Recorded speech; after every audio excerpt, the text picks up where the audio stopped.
Hey, good morning. I know you don't see me. I'm hiding. How the heck are you? This is Rich from Tennessee Homestead. And today we're having a Tuesday talk. I didn't do a Monday barn cat because Monday was Memorial Day, a day that I hold very sacred. And no, I didn't go shopping. And no, didn't have backyard barbecue. And that's what it's degraded to. A day that was set aside by the federal government to remember our fallen heroes has turned into a day of shopping, has turned into a day of, now, and let me clarify this, there are a lot of Americans who hold that day very sacred. Most of them, I hate to say, are the fellows that have been there, done that. They know what price these people paid. A lot of them saw it firsthand, and they left friends behind. So those folks you will usually find are the fellows who are at the war memorials and so forth, paying respect to those fallen heroes. But instead, as a nation, we have decided that it is more important to go catch up on the latest sales at Macy's or wherever, to use it as an excuse for a long weekend, to use it as maybe we'll throw a barbecue in the backyard for a few friends and talk about everything but those men who lost their lives for you. And it saddens me. I'll go with the word saddens, that we as a nation, as a people, have so degraded ourselves as a society that this is acceptable. Right down to the point that if we kept that as a solemn day of remembrance, we wouldn't be out shopping. Therefore, your fellow Americans who would kind of like to spend that day remembering the fallen can be home with their families or go to the memorials or things of this nature instead of working in the store so that you can save 20%. And if that's how you spent your Memorial Day, I think you need to sit back and reflect on where you're really at. Because there's been a heck of a price paid by Americans fighting our so many wars. And you will find I never use the term fighting for our freedom. I think that pretty much ended with the War of 1812. All the rest of them are usually, if you really dig into the histories of them, you will find that they're about money, corporate power, and our puppet government that is controlled by the corporations. Most Americans will agree with, yeah, corporations really run our government. Okay, well, then you got to get into the terminology of it, folks, and to ask yourself a serious question. If indeed our government is controlled by the corporations, which they seem to be, they've proven it time and time again for Lord, going on now, at least 50 to 70 years, then when you look at the terminology of the government being controlled by corporate interests, folks, that's fascism. Hello? So if you agree that corporations are running our country, then you now agree that we're under the control of a fascist government. Gee, where does that put us? You need to start thinking a little bit here, folks. And instead of taking the time out on that solemn day to not only remember the fallen heroes, but to go find out why were they in these conflicts to start with. I don't care whether it was a war or a policing action or whatever they wanted to call it, and they call it all sorts of things. and now it's the war on terror, where if people would use their heads for something other than to hold their hat, they'd quickly understand. This latest one, this ISIS group, I get a kick out of. They tell us that, oh yeah, there's at least 20,000 of them held up in two very small countries. You're talking about Syria and Iraq. You know, it's a small geographical area when you think about it. And they're trying to tell you that, oh, this war could take 30 years. Really? To wipe out 20 or 30,000 people, it only will take us 30 years? What, are we equipping our military with bows and arrows now? That's nonsense. And people should realize that it's nonsense. Thomas Jefferson said it best, and if you listen to his logic behind it, it's pretty straight up. No country can maintain its freedom as a people in a perpetual state of war. Look around you, folks. We've been at war since the 40s. We end one just to start another. And when that one ends, we go start another. And when that one ends, we go start another. Al-Qaeda, we were attacked in 2000 by Al-Qaeda. How terrible that was. A lot of people lost their lives. I'm still not sold on the fact that it was Al-Qaeda. And I'm definitely know for a fact, people like bin Laden, they were CIA employees. Think about that for 30 seconds. We equipped them, we trained them. Gee, lions and tigers and bears, we created them. After Vietnam, during Vietnam, we wanted to take out a lot of the Cambodians, so we created Pol Pot and the Khmer Rouge. Those people, I can tell you firsthand, we trained, we equipped.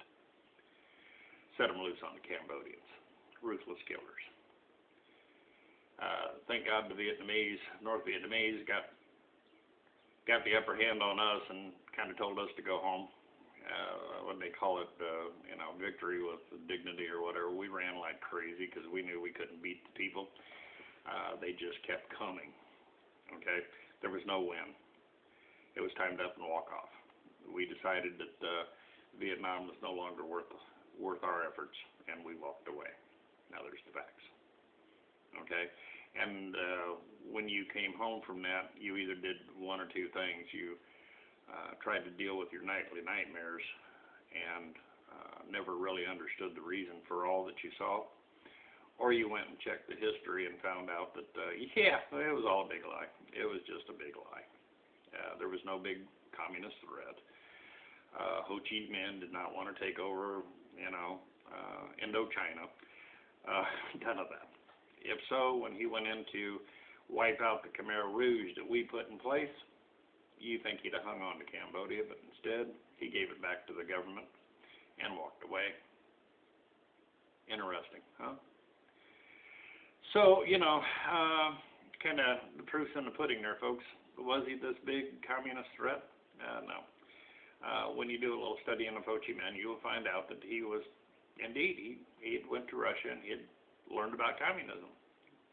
And then he came to America and learned about capitalism. And he saw that there was a good and bad in both, and tried to come up with a system that merged the good of both together. Turned out to be a pretty good system. The country's doing very well. To say that the Vietnamese people can be very proud of their nation, they can be. They have went through, if you look at the history of that country, these people have endured a lot. Yes, we lost 50,000 men or so over there. We killed millions. Many of them non-combatants, women and children. Collateral damage. Sorry about that. Whoops. So that's what war really is. So to reflect back on these things would be a good thing, and for us to learn the truth would be a good thing. If the American people would start doing their homework on that day instead of going out shopping for the latest and greatest sales, they might actually learn that maybe, just maybe, we should follow our forefathers' advice, and that is, be a friend to all nations, establish trade. Don't be a warring nation. It's worked pretty good for Sweden for a long, long time. We should try that. Try to be friends with countries. But instead, we run around dealing in politics, and we don't like this dictator. He kills people, but this dictator over here is our buddy. Yeah, he does kill people, but that's okay too. He's our buddy. You need to start thinking. And the more you learn, and the more you're willing to stand up and tell our federal government, that's enough. No more. And when I talk about our federal government, you're going to start with the elected ones, but to be honest with you, our elected officials don't really run much of nothing, and haven't for a very, very, very long time. They do as they're told. And the only thing that they do is run around making promises that, oh, we're going to stop the Democrats, or, oh, we're going to stop the Republicans, or we're going to do this, and we're going to do that, and then they get into office, and none of it happens. I actually liked when Barack Obama ran in his first election, because he had stood up on the Senate floor and made some very good speeches about how unconstitutional the Patriot Act was, and how this deficit spending and constantly borrowing money was just nothing short of insanity. Then he became president. And he took a temporary law and made it permanent, added teeth to it, and now we have the new and improved Patriot Act, which is worse than the first. And we want to talk about deficit spending and adding to the debt. Stand by, folks. This guy just wrote the book on it. So my question to you is, was Barack Obama doing what he believed, or was he doing what he was told to do? I think if you really get to looking hard, you're going to find out that when these guys take office, they pretty much do as they're told. The Republicans went in and took control of Congress here recently and said, oh, we're going to stop all this nonsense, and we're going to turn it around, and we're going to do this, and we're going to do that. Haven't they? No, they haven't. They come back telling the American people, well, you know, he'll just veto it. Okay, well, let him do it. That's on him. At least do what you said you were going to do, but they don't. And so it doesn't really matter who we have sitting in the White House, or who we put into Congress, or who's in the Senate. Yeah, we move down the same. We're continuing right down that same path. It's sad. It is very sad, and the American people are so caught up in Dancing with the Stars and that nonsense that they put out there on the boob tube. And they listen to a media that, yeah, if you talk to most people, they'll tell you, yeah, we know the media is corrupt, they're just government puppets, and then they listen to it. Turn it off, folks, turn it off. That's the quickest way to them. You know, if their advertisers find out nobody's watching, they're going to quit paying for the show. Just turn it off. Do something else. Spend time with your family. Spend time with your friends. Spend time finding out what your government's doing to you. It took me quite a long time to read through all the National Defense Authorization Acts that they've done passing since 2010, especially. It started a little bit before then. But you'll find in there stuff that they've put into play that allows them, by law, to come in and take your personal possessions, take your clothes, take you. I mean, technically the military right now has rights that all the government has to do is, oh, we think they're a terrorist, kick in your door, snatch you up, throw you into a prison somewhere, and you don't even have the right to a fair trial. It's been removed. Our forefathers have to be spinning in their graves. We have let this country become what it's become. We have done that. Are sitting back, worried about us. It's all about me. You know, that's the whole thought today. It's all about the money. It's all about me. And we have quit worrying about what's this nation becoming. What are we leaving to our grandchildren?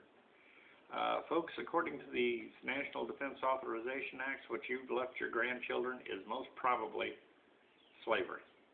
It's been reinstituted by law in this country.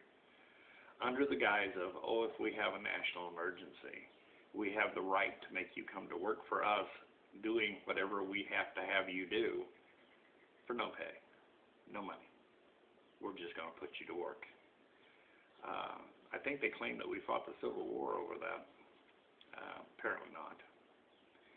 Because the same federal government that said they were going to end slavery has now reinstituted it under law. Now, some would say, oh, we have the U.S. Constitution. Trust me, folks, these people know that that Constitution is just all but null and void. They have pretty much shredded it. Your rights are nothing more than illusion to you. Understand that. You have basically one right in this country now, and that is to do as you're told by whatever agency is telling you to do it. You have the EPA out there running around. If you have a mud puddle in your backyard, now they got the right to regulate your backyard. Wake up. And Congress, of course, jumps up and down and says, hey, you know, we're going to stop this. We're going to do blah, blah, blah. What they need to do is stand up and defund that organization and say, if you're not going to listen to us, then we're going to do away with you. But they're too afraid of, the votes and, blah, blah, blah. So, wake up, America. Take these sacred days like Memorial Day and use them to educate yourself. Find out what's truly going on out there.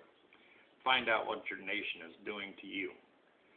And how does that affect the homesteader? Let me explain something to you, folks. Homesteaders are becoming a threat.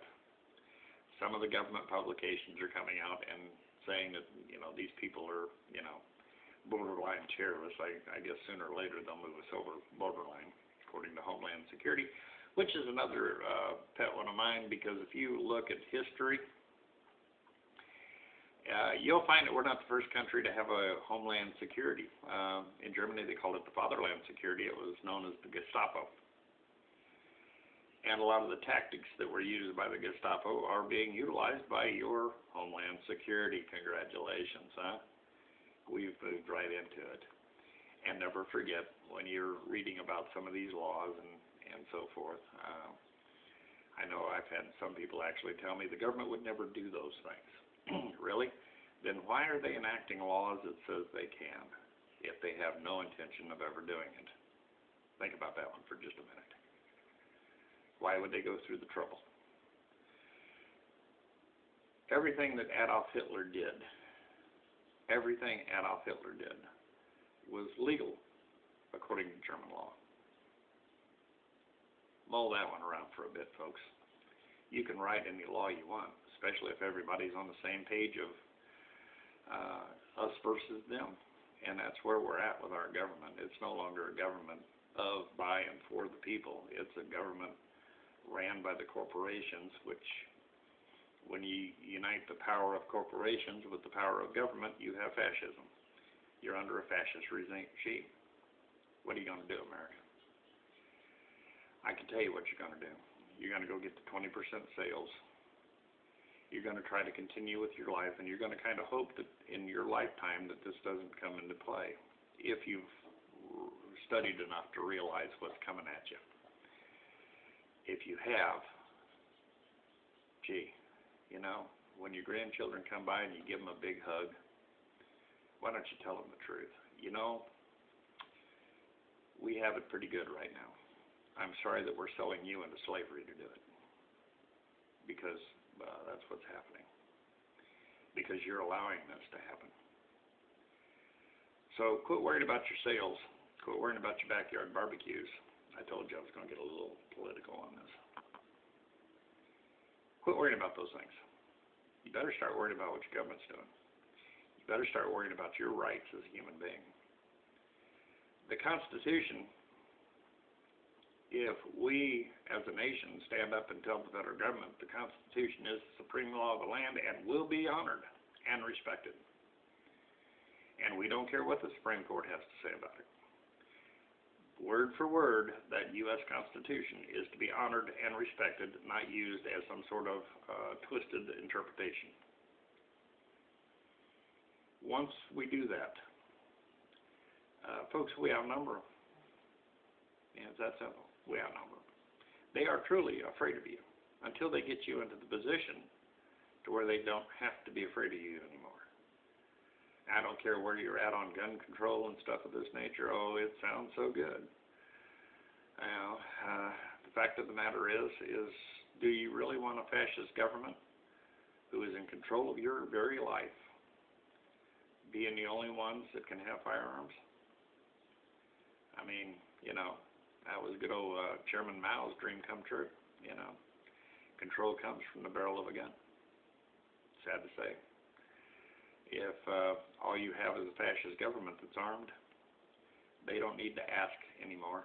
They don't need to pretend anymore that they are worried about you or your family. They just will move ahead with their agenda, and their agenda is you'll have the elites and you'll have the serfs. Kind of like the very kind of forms of government that our forefathers stood against. Wake up, America. That's my Memorial Day wish for you. Look at those that have fallen. Find out why they've fallen. And then look and see what's coming down the road at you. And understand that if you don't act, it may be your children that have to act, or maybe your grandchildren. And by the time it gets that far down the road, there's going to be a peaceful resolution. And some Memorial Day in the future, they may be honoring your grandchildren for their stance. Don't let it happen. Right now, we still have a voice. Stand up. Quit playing the game. Clock out of the system. Tell them no more. If you do these things, we might stand a chance of peacefully resolving this. These companies that are controlling your politicians, quit buying their stuff. Grow it yourself. Start using your head. Okay, how was that for a chat? The fact is that a lot of homesteaders feel the same way, and there's a large amount of us.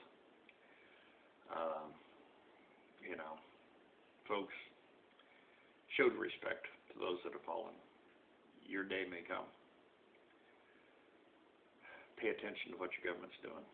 Learn its true history. And at that time, maybe we can fix this.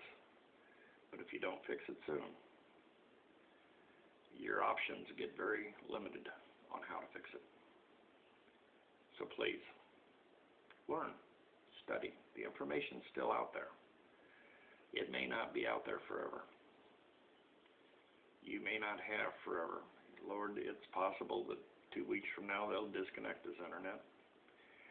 And, the information that was out and available to you is no longer available to you anymore. Start educating yourself. We as Americans are being overthrown from within. You need to pay attention. Like I said, you have a Gestapo agency out there called Homeland Security. You have a government that is controlled by corporations, and that by definition is a fascist government. Wake up. That is the last political message I will ever send, and it's primarily because I looked around Memorial Day, and it brought tears to my eyes, seeing the utter disrespect of the American people for the men that laid down their lives serving this country. We have grounds to be ashamed of our fellow man that did that. Please, reevaluate. Take a hard look at what you're doing as an individual, because that's all you can change, one person at a time. And may God bless you. And may God bless your family. And you all have a great day. And I promise you, no more politics. Have a great one.